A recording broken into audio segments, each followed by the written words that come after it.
السلام علیکم، میں مدثر علی اور آپ دیکھ رہے ہیں اسلامک ہیروز۔ محمد بن قاسم نے نقاب اتارا۔ کم سن شہسوار کا چہرہ لوگوں کی توقع سے کہیں زیادہ متین اور سنجیدہ تھا۔ اس کی خوبصورت سیاہ آنکھوں سے شوخی کی بجائے معصومیت ٹپکتی تھی۔ لوگوں کے نعروں اور پراشتیاق نگاہوں کے جواب میں اس کا سکون یہ ظاہر کر رہا تھا کہ اسے بڑی سے بڑی فتح بھی متاثر نہیں کر سکتی۔ جو نوجوان اسے کندھوں پر اٹھا کر دمشق کی گلیوں میں اس کا شاندار جلوس نکالنے کے ارادے سے بڑھے تھے، دم بخود ہو کر اس کی طرف دیکھ رہے تھے۔ ایوب نے اپنے ایک عرب دوست سے کہا، میں سچ کہتا ہوں کہ میں نے یونان کے مجسموں میں بھی کوئی صورت بیک وقت اس قدر خوبصورت، معصوم، سادہ اور باروب نہیں دیکھی۔ ایک عرب نے پوچھا، آپ کہاں سے آئے ہیں؟ محمد بن قاسم نے جواب دیا، بصرہ سے۔ اس پر کئی لوگ یہ اصرار کرنے لگے کہ آپ ہمارے ہاں ٹھہریے۔ محمد بن قاسم نے سب کا شکریہ ادا کرتے ہوئے کہا، میں دمشق کے لوگوں کے پاس ایک ضروری پیغام لے کر آیا ہوں اور مجھے جلد واپس جانا ہے۔ اگر آپ سب خاموشی سے میرا پیغام سن لیں تو یہ بہت بڑی عنایت ہوگی۔ لوگ اب بہت زیادہ تعداد میں محمد بن قاسم کے گرد جمع ہو رہے تھے۔ ولید بن عبد الملک عہدیداروں کی جماعت کے ہمراہ بڑھا۔ لوگ امیر المومنین کو دیکھ کر ادھر ادھر ہٹ گئے۔ ولید نے محمد بن قاسم کے قریب پہنچ کر کہا، میرے خیال میں یہ تمہارے لیے بہترین موقع ہے۔ تم گھوڑے پر سوار ہو جاؤ تاکہ سب لوگ تمہاری صورت دیکھ سکیں۔ محمد بن قاسم گھوڑے پر سوار ہو گیا۔ مجمع میں کانوں کان ایک سرے سے دوسرے سرے تک یہ خبر پہنچ چکی تھی کہ یہ سیاہ پوش نوجوان کوئی اہم خبر سنانا چاہتا ہے، اور وہ لوگ جو اگلی قطاروں میں تھے یکے بعد دیگرے زمین پر بیٹھ گئے۔ محمد بن قاسم نے مختصر الفاظ میں سراندیب کی مسلمان بیواؤں اور یتیم بچوں کی المناک داستان بیان کی۔ اس کے بعد زبیر سے رومال لے کر نحید کا مکتوب پڑھا۔ بیواؤں اور یتیم بچوں کے سرگزشت سننے کے بعد عوام کے دلوں پر نحید کے مکتوب کے الفاظ تیر و نشتر کے کام کر رہے تھے۔ مکتوب سنانے کے بعد محمد بن قاسم نے رومال زبیر کو واپس دیتے ہوئے بلند آواز میں کہا، فدایان اسلام، میں تم میں سے اکثر کی آنکھوں میں آنسو دیکھ رہا ہوں، لیکن یاد رکھو، ستم رسیدہ انسانیت کے دامن پر ظلم کی سیاہی کے دھبے آنسوؤں سے نہیں دھوئے جا سکتے۔ جبر و استبداد کی جو آگ سندھ کے وسیع ملک میں سلگ رہی ہے، ہم نے دور سے اس کی ہلکی سی آنچ محسوس کی ہے، اور وہ اس لیے کہ ہمارے چند بھائی، چند مائیں اور چند بہنیں اس آتش کدہ میں چل رہی ہیں، لیکن ہمیں ان لاکھوں بے کسوں کا حال معلوم نہیں جو مدت سے سندھ کے استبدادی نظام کی زنجیروں میں جکڑے ہوئے ہیں۔ یہ ایک تیر جو ایک مسلمان لڑکی کے جسم میں پیوست ہوا، ان لاکھوں تیروں میں سے ایک تھا جن کی مشق سندھ کا مغرور جابر حکمران اپنی بے کس رعایا کے سینوں پر کرتا ہے۔ آج سندھ میں اگر ہماری بہنیں اور بھائی قید خانے کی تاریک کوٹڑی میں مجاہدین اسلام کے گھوڑوں کی ٹاپ سننے کے منتظر ہیں، آج اگر وہ اللہ اکبر کے ان نعروں کا انتظار کر رہے ہیں جن میں اب بھی دیبل کے قلعے کی مضبوط دیواروں پر لرزہ طاری کر دینے کی قوت موجود ہے، تو مجھے یقین ہے کہ سندھ کے عوام جو برسوں سے ظلم و استبداد کی آگ میں جل رہے ہیں، افق مغرب سے رحمت کی ان گھٹاؤں کے منتظر ہیں جو آج سے کئی برس پہلے آتش کدہ ایران کو ٹھنڈا کر چکی ہیں۔ ان کے مجروح سینوں سے یہ آواز نکل رہی ہے کہ اے کاش وہ مجاہدین جنہوں نے اپنے خون سے باغ آدم میں مساوات، عدل، انصاف اور امن کے پودے کی آبیاری کی ہے، سندھ کے حکمرانوں کے ہاتھوں سے ظلم کی تلوار چھین لیں اور ان کے گھوڑے ان خاردار جاڑیوں کو مسل ڈالیں جن کے ساتھ انسانیت اور آزادی کا دامن الجھا ہوا ہے۔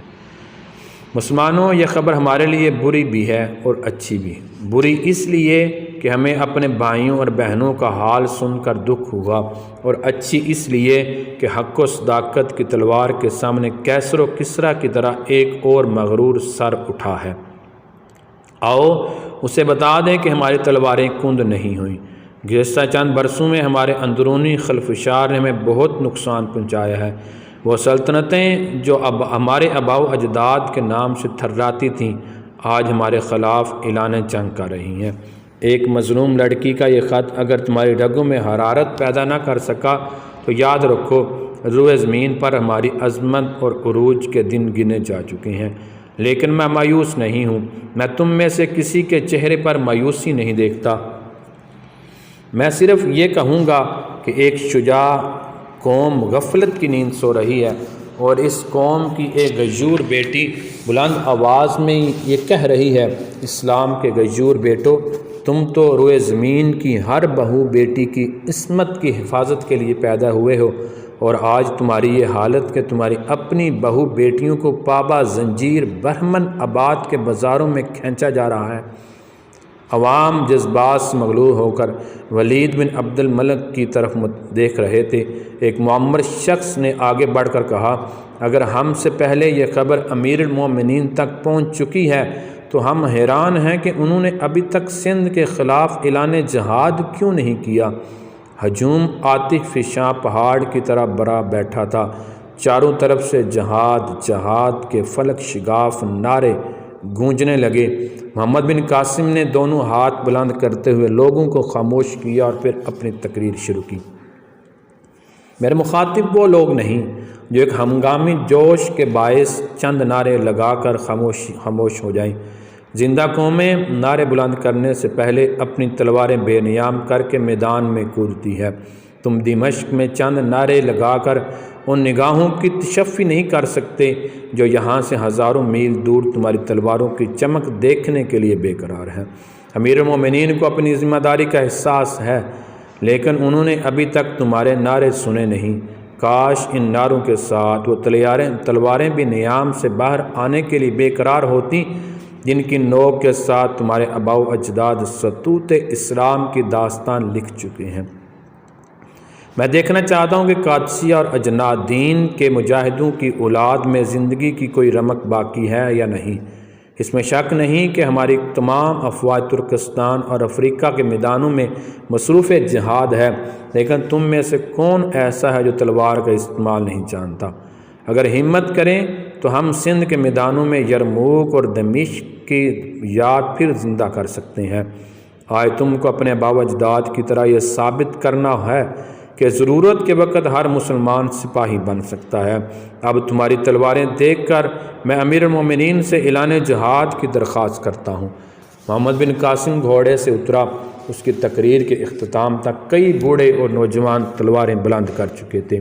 ایک 10 سال کا لڑکا سخت جدوجہد کے بعد لوگوں کو ادھر ادھر ہٹاتا ہوا آگے بڑھا اور ولید کے قریب جا کر بولا، امیر المومنین، کیا مجھے بھی جہاد پر جانے کی اجازت ہوگی؟